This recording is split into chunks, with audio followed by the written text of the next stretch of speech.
what would you consider to be your most valuable tool, or your most valuable, is it your blog, is it Twitter, is it?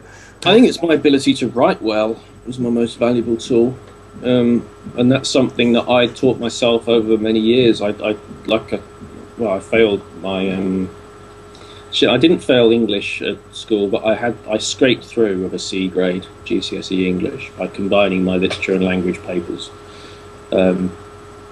Actually, to be honest, my tutor, I had extra tuition for English, and she wrote a few of my essays which I transcribed in order to get me through the C grade.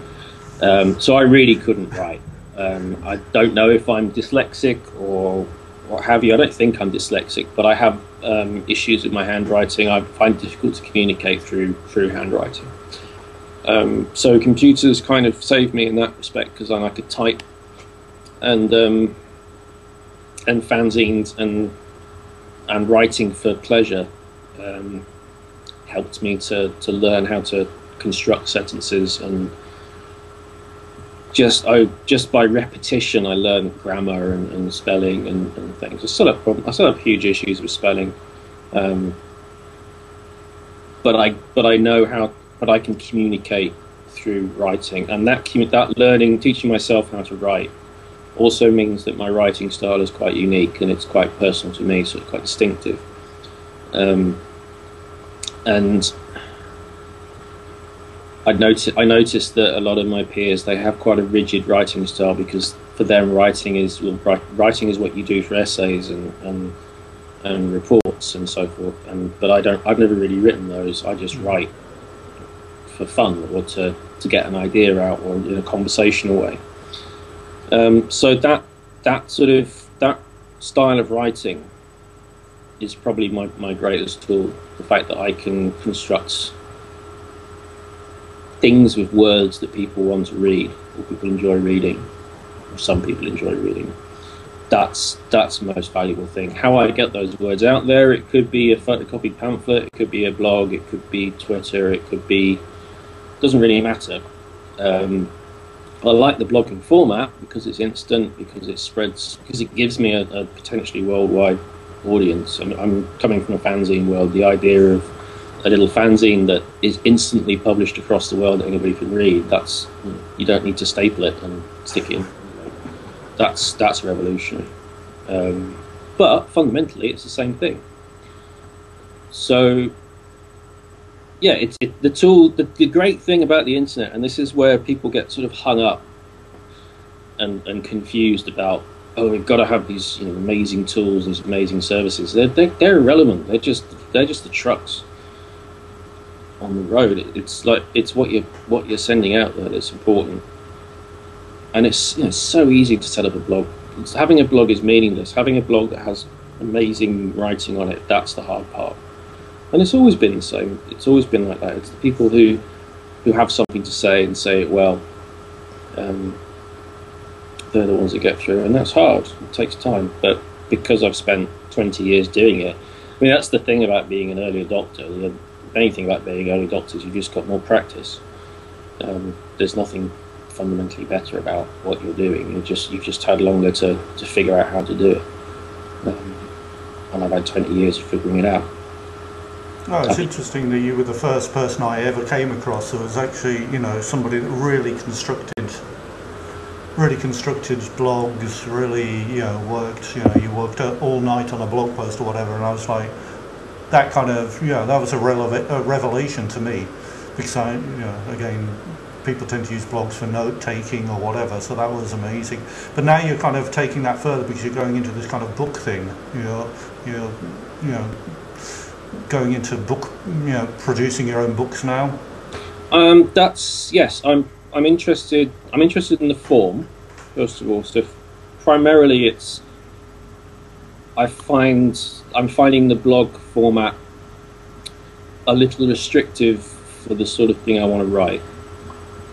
So I like this idea of chapters and weaving a sort of a long narrative and tying them together and having this sort of intentionality of what the end result will be. The great thing I've enjoyed about the blog is I can just throw stuff at it and the narrative evolves as it evolves. So I want to. It's almost like I'm playing about with the next step. I'm also just interested in the fact that book publishing, however you define a book, is now undergoing a similar sort of revolution as epic change, maybe as zines and newspapers and so on went through. I'm interested in the idea of tablets and Kindles and so on. About having, I'm not interested in the death of the book per se, but I'm interested in ways around the bottlenecks of the publishing world. I mean, having worked in book selling, I know how insane book publishing can be, and how it is wrapped up in this sort of this absurd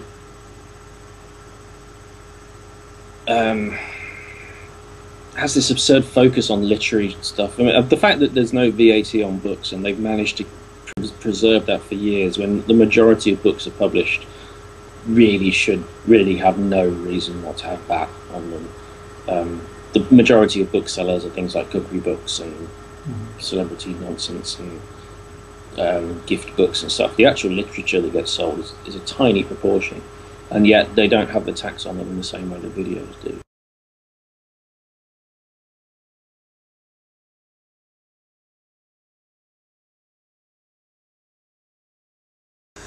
So there's something about book publishing world being shaken up that really interests me.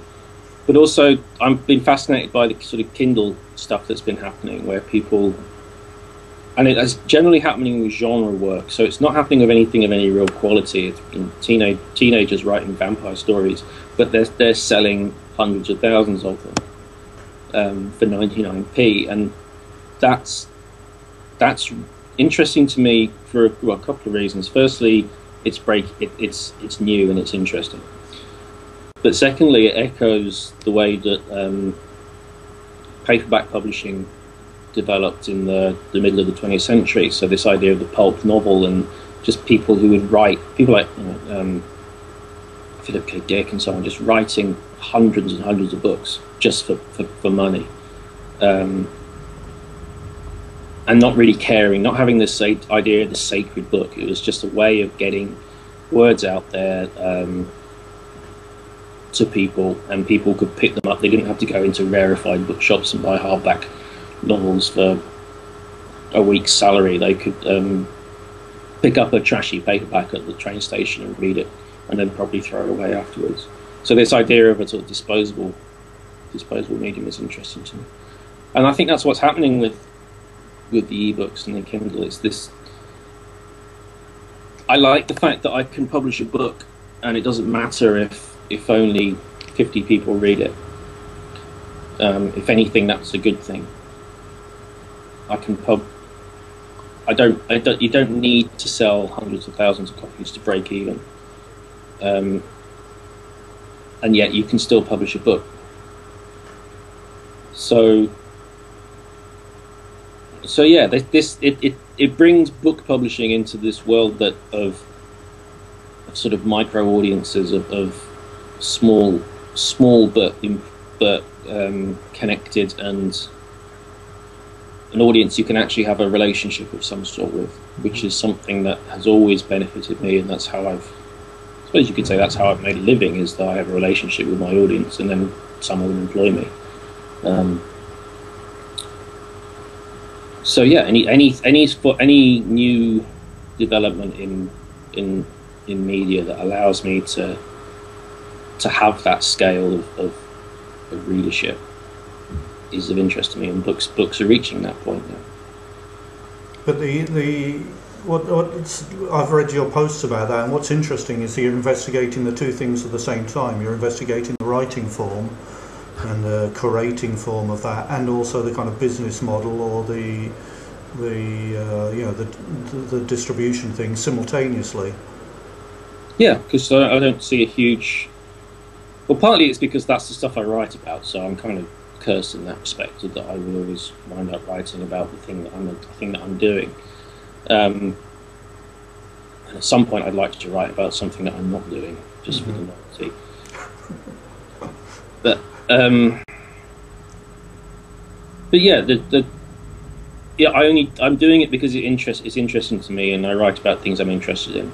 Also, I think it would be interesting for other people to do that, and I've always found it fascinating when people who aren't traditional tech nerds get involved in doing these things. Blogging was great, but originally it was all just people who worked on computers all day who were blogging, and then when you got people who weren't, there was a period, suddenly you were getting like bus drivers and policemen and so on, who were blogging about their days, and that was like, okay, this is now interesting, because people you wouldn't expect to use it are using it.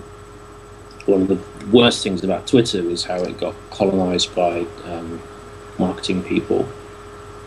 Not so much, marketing people are okay themselves, but how that sense of this is what you use to promote what you're doing. And I'm just as guilty as anybody, but I've just given up now. Twitter is for promoting yourself.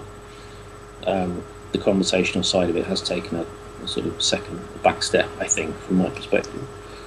And the problem is that people now write in a sense that, well, they use Twitter in a way that feels like marketing, and it has that sense of marketing to it.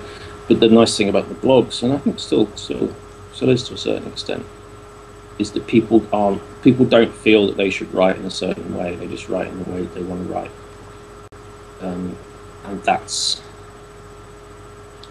if you're interested in writing, and if you're interested in people and what people do all day, that's fascinating, because it's not mediated by a journalist or by an editor or by somebody who has a remit or a requirement for that writing. There's nothing wrong with journalists and editors. I think the idea of producing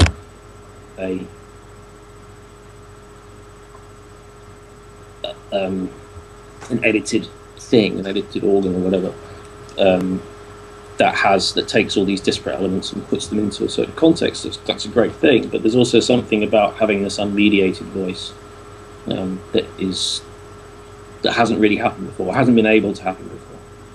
It's all about things that weren't scalable, or you couldn't scale down to them. It wasn't possible for someone like me to communicate globally in an efficient manner. I could do so using a fanzine. I could produce my own zine and send it out to people around the world, but it costs us a reasonable amount of money, not a huge amount of money. And the reach wasn't that great. Whereas now suddenly it is scalable to do that. It's scalable for me, for individuals to publish books that only have 50 readers, which is, it might not seem like much, because surely we're in this mindset that books have hundreds of thousands of readers, or else they're not worth writing. But suddenly they are worth writing.